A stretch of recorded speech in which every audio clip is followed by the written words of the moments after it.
Hello everyone, Pallytime here. Welcome back to Heroes of the Storm. We have landed on Johanna today. The one who gives hope. One of the most tanky warriors in the game, has been since she's been added. She's actually really good at keeping herself alive. And she can peel for allies like no other. When she was released into the game, she was so proficient at clearing minions that they had to change the definition for what a minion was, and I think that's pretty impressive. She did just receive buffs if you're watching this video at the time of its release, but I'm recording this video before those buffs went out, so please keep that in mind. Knight Takes Pawn is being buffed, I believe, or just her general condemn.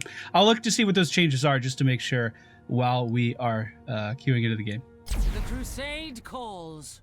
Okay, so the changes coming in are actually pretty interesting. What they're doing is they are removing Knight Takes Pawn, which a lot of people consider to be a required talent for Johanna. It makes her really, really good at clearing lanes. And instead, they're making her condemn, just deal more damage to minions and mercenaries by default. So they're basically removing a talent and putting that in her base kit. So this will be a good change for her. It'll open up that level 1 talent variety just a little bit more. But keep in mind, this hasn't happened yet, so I probably will be taking Knight Takes Pawn. All right, ladies and gentlemen, we find ourselves in the Cursed Hollow today. I forgot to change my mount. We're allies for now. New skin looks cool. Doesn't look cool with this mount. Anyway, we are going to be taking Knight Takes Pawn. Now, a 200% increase. I think that'll be on par with Knight Takes Pawn. Like, I'm pretty sure they just added that passively to the condemn ability. I'm pretty sure. So if it doesn't quite come out to be that, don't hate me. But this is going to allow Johanna to actually take Regeneration Master and lead into Amp Healing.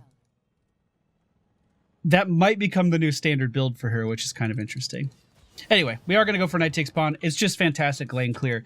That is what Johanna is good at. She is so good at just quickly clearing lanes. She is what made Azmodan a force to be reckoned with. Azmodan wasn't played very well. Wasn't played very often either until Johanna was added to the game.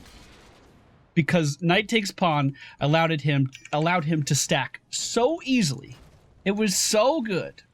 Uh-oh, he saw the flank coming. I'm going in. Nice corruption. I like it.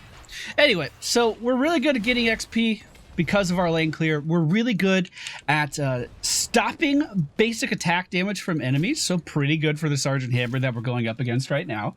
And just overall, living through everything. Johanna is great at that.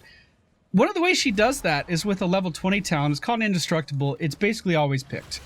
There are not very many consistently strong builds that go for a talent that is not indestructible at level 20. So maybe if they're trying to make her talent choices part of her base kit, maybe in the future, we'll also see Indestructible just as a default part of what makes Johanna Johanna, which would be really cool. Our Q ability's Punish is just a very small cleave in front of us. It does have a slow effect on it. This is one of the ways we control the battlefield. Our W ability is Condemn. This is what we've been talking about a lot already, and it is a great way of clumping enemies up for characters like Johanna and, you know, or characters like Li Ming and probably Gul'dan. And her E ability is Shield Glare, which you can use to safely blind enemies and reduce the amount of auto attack damage that they are dealing. We do have a trait that we have to activate. It is not passive, and it does allow us to generate a shield for ourselves that will soak up a bit of damage. And while that shield is active, you are also completely immune to crowd control effects, which means if someone tries to stun you or slow you down or anything like that, you just keep on moving right through it, which is one of the ways she is so good at just staying alive through everything. Laws of Hope is pretty standard at level 4. It allows her to regenerate a portion of her health. Combos really, really well with Iron Skin. While she has that shield up, she can heal for 20% of her maximum health over 4 seconds. There you go. And I think it also does increase your base health regen as well for overall survivability. Now, we seem to be pretty slow on this rotate up here. Let's go ahead and try to peel the stitches off of our Gul'dan. I don't think I'll be able to, but more members of the friendly team are arriving now. We might be able to secure a kill on this Anubarak. Let's go ahead and shield glare him just for that little bit of damage, really. We weren't trying to stop any outgoing damage from him, just try to poke him down a little bit more. Let's go ahead and use Laws of Hope just because it's going to heal us back up to full health, and we want to try to out-sustain the enemy team here. So I want to use that early to get my health up so we can use it again later if this fight continues. Eating some mines from Sergeant Hammer there, trying to buy time for our charism to turn in, and he does just that. Now I'm immediately going to cycle back to the middle lane because XP is more important than whatever team fight may be happening up here. Moving to middle and making sure that we stay ahead of the XP curve is so important, and something you should always be prioritizing on Johanna just because she's so efficient at clearing out lanes. Now, I mentioned at the beginning of the video that she was so good at killing minions that they had to redefine what a minion is, and that is true. On Infernal Shrines, she was so strong that she was a guaranteed pick, a 100% required pick on Infernal Shrines because she could kill all the minions around the shrine in one condemn. With one press of a button, she could kill every single minion in the area, or every single objective creature, or whatever they're called now. I actually don't know what they're called now. And it basically was way too overpowered, and she had to be relooked. She had to be redesigned, or the game actually had to be redesigned because of Johanna. I don't know which talent I want. I'm sorry. I know this triggers people. I don't know which talent I want here. I have to think about it. We have Chromie, so bonus damage on targets wouldn't be very bad. Let's do that. Let's do Sense Exposed. And then when she goes in to deal that damage with her Q, we can just immediately follow, or immediately, like, before the projectile gets there, because Chromie has that wind-up period that I fucking hate, we can land our Shield Glare, which is an instant cast and really, really easy to do, and that'll increase Chromie's damage. I like it. I like it. So, basically, they take bonus damage. How much? Shield Glare marks enemies for 4 seconds. The next time an ally damages them, they take 93 extra damage and the mark is removed. So it's not a ton of extra damage, but it does have some pretty good synergy with this Chromie, actually, as long as I react in time. Which may be a little bit harder to do. And again, right after that objective's done, I'm not worried about fighting. I immediately went to middle lane. Tried to get some XP there. No one's top. I'm immediately going to cycle top and go up here. I think Leoric had kind of the same thing with his sweeping strike. By the way, on Infernal Shrines, he was like, you had to have Leoric or Johanna because their ability to clear waves in that regard was so strong that they were guaranteed picks. So we might talk about that too on Leoric. He's coming up pretty soon, isn't he? And really, that should speak volumes about what Johanna's good at, though. She's still good at clearing lanes. Nowhere near as good as she used to be, but still pretty good at clearing lanes. I'm actually interested to see how this new rework of her Condemn, how much it actually increases that effect. Let's try to go in here with a Condemn. We're going to mark all of these guys. Slow down the nub. Try to hit this Medivh. We're so durable that we can actually walk into areas that most tanks just would not go. Like in the middle of 4 people, in the middle of a team fight, just because we can. And if the enemy team decides to dive back on our team, we got a mega kill, by the way. We just killed everyone on the enemy team. If the enemy team engages really hard on my team, it's a simple mentality shift of backing up and just using Condemn to peel for our allies. Someone pinged boss. That is one of the worst things you can do. Just as a public service announcement here, do not boss while a curse is active. Even when you have a curse, go to every lane, make sure you're still soaking every lane, and try to out-soak the enemy team. You are getting the fastest fucking XP imaginable if you do this, and you are soaking every lane. It's crazy quick.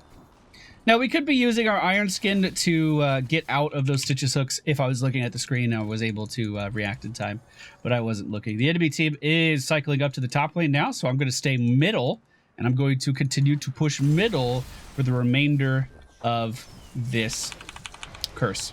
Or at least try to. Doesn't look like we're going to go much far. Go ahead and use Laws of Hope. It's off cooldown. We might as well get that healing while we're having a little bit of downtime. And we could come in here and... I don't think we'll be able to finish him off. Yeah, we tried. It was close. We tried. Arterial does go down, unfortunately. Is Anubarak looking for our Chromie? Maybe. Now, I did pick this talent to synergize with Chromie, but I'm not going to sit around and just save my E for Chromie's wind up. We're going to be going in and we're going to be trying to deal that, or trying to proc that bonus damage for our team as much as humanly possible. We do have a pretty commanding lead on the enemy team right now. I am going to go for Burning Rage. They don't have any real spell damage that I'm worried about, so we don't need Spell Shield.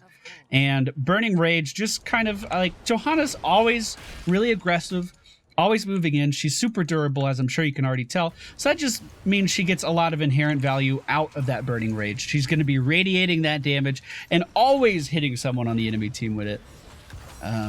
It's really good. It's really, really strong.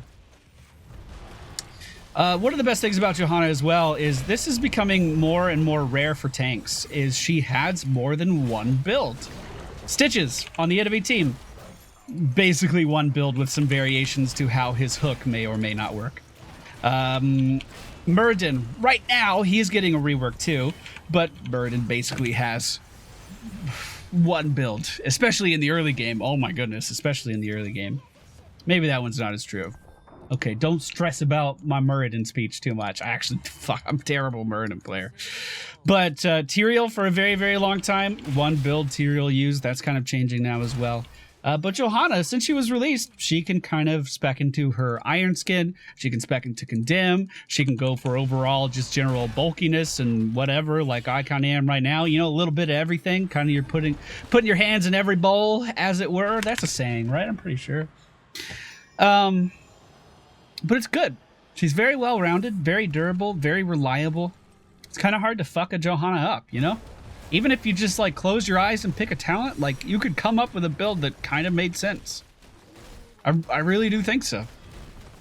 Which is, I think, really encouraging for players that have never played Johanna before. You can jump in and actually try whatever looks interesting and probably have some good success with it. Especially for familiar with tanks in general.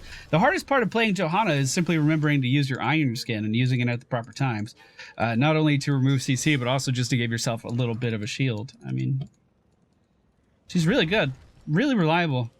One of my best characters in Hero League, even though I haven't played her in a long time, and I don't really know why I haven't played her either. Let's just continue to push in here. We did use our ultimate there for the first time. That was second time, actually. That was our Blessed Shield. It's basically the Captain America shield. We throw it out at our enemies, and it will hit an enemy and then ricochet around. It bounces, I believe, 3 times, or 2 times. 2 times. And it does not prioritize heroes. Does 205 damage for the first enemy hit. Blessed Shield then bounces to 2 nearby enemies, so it doesn't even fucking prioritize heroes. I actually didn't realize that. Or at least it doesn't say it in the tooltip like most other abilities do. That bonus damage worked there. That bonus damage worked really good there. Looks like we are going for boss. The enemy team's top lane not looking too healthy. The last boss we did pick up just pushed right into that tier 2. Wasn't quite able to finish it off, but did a lot of work. Stitches moving in for the enemy team. Now this is a prime example of I'm just going to use Iron Skin to give my Laws of Hope a little bit of a buffer here. Blessed Shield going out is going to stun that Stitches, allowing Chromie to deal that focused burst damage on Stitches before he could retreat. Tyrael did a great job of zoning the enemy team out here, and we are still continuing to pick up kills. Now, we are pretty quick for a warrior, and I'm continuing to chase down Johanna, but we're the only ones that went in, but we can just leave. It's no big deal. At level 16, again, you have some just phenomenal choices in every category. If you went for amp healing, which I think a lot of builds are going to start to do, starting now at the time of this series, if you went for Regen Master amp healing, then you could easily go for Holy Renewal here and proc healing every time you shield glare. This is going to be super strong versus any team that has a lot of auto attack damage. You can get a ton of value out here. Your Condemn creates a spinning hammer, just increases your damage a little bit. Fanaticism makes you run so fast after people if they are actually damaging you while you have your shield up. Combos really, really well with the other shield, your other trait talents. That's what I was trying to get out. Your other trait talents in your build. And obviously, if you just wanted to stop incoming damage from auto attackers even more, you go for imposing presence. Every talent in this tier has its place. And I know that's how every character should be, but that's not the reality that we're in. Johanna's just a shining example of fantastic character design. I really do believe that. Just like Jaina Proudmoore in the last video. I think versus this team, they do have a pretty decent amount of auto attack damage, actually. But I am... Yeah, well, okay. We'll do imposing presence. We'll make them focus me, and then we'll make them regret that decision. At least that's the plan. Let's go ahead and stun that Stitches as he's trying to run away. Should allow our team to finish him off. And then we can just, like, totally overextend and try to chase after these guys for quite a long time and be able to do that effectively. This should buy plenty of time for my team to do whatever they are doing right now. Let's stop some of that Sergeant Hammer damage. Okay, I lied about being able to do it for a long time. But we did buy our team plenty of time to take over that tribute. They're going to get a curse. Fucking Tyrande. You know what I'm saying? But they're going to be able to get a curse. They're going to be able to instantly get a keep down in the bottom lane. I feel fine about dying there, actually. Was there a reason to die? No. Was it an okay death? Yeah, it was alright. Probably went too far, though. I was definitely overestimating my survivability. Now, I am a little disappointed. That being said, about her talent build, phenomenal up until level 20. Then you hit level 20, and you're kind of left with one decision, and that decision is indestructible. Which is why I think they need to just incorporate this into her base kit, too. There's no... Maybe a quest talent, right? They're fucking big on quest talents right now.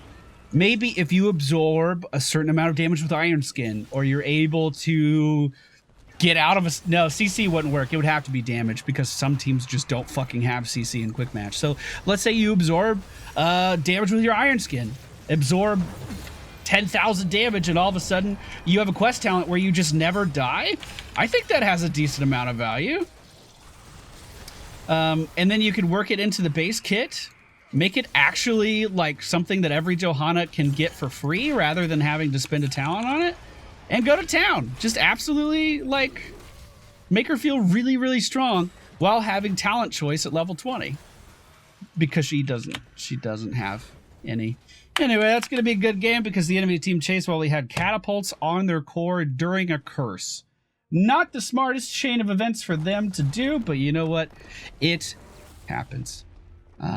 Johanna's phenomenal. If you want to play a warrior and ETC doesn't interest you, I cannot suggest one more highly than Johanna. She's just so well-rounded and so good at the basic fundamentals that you need to succeed in a match. She can clear waves quickly, get your team XP very quickly, and we already know how much of an XP kick I'm on right now. I think it's the most valuable thing you can do for your team in a lot of situations. She's just great at it. She's just really, really great at it. The build I used today specifically for the matchup we had. Very specific for the matchup we had. Knight takes pawn. Well, that one's guaranteed.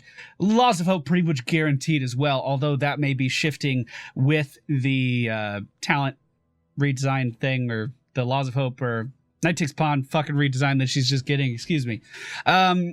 Sentence exposed into Blessed Shield. Blessed Shield, by the way, by far the most popular. Falling Sword got changed and got reworked, but it's still just Falling Sword, you know what I mean? Burning Rage, Imposing Presence, and then obviously we would have gone for Indestructible there at the end. Because it's, you can't even see it. I forgot I'm in the way of that. Because it's the best talent in the whole, like, for her, in her whole talent build. And you pretty much are required to take it in most situations. Anyway, actually, I'm going to look up its popularity real quick. Okay, so I just checked, and Indestructible has an 81.5% pick rate. 81.5% pick. Let's compare that to the Laws of Hope.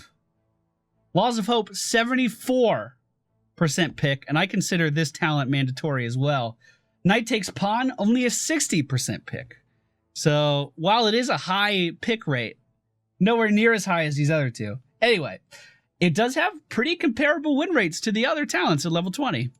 So maybe Indestructible isn't as necessary as I thought, although it is easily the most popular talent in the tier. Anyway, that's it for me today, guys. Hope you enjoyed today's video. Shit. Fuck, dick.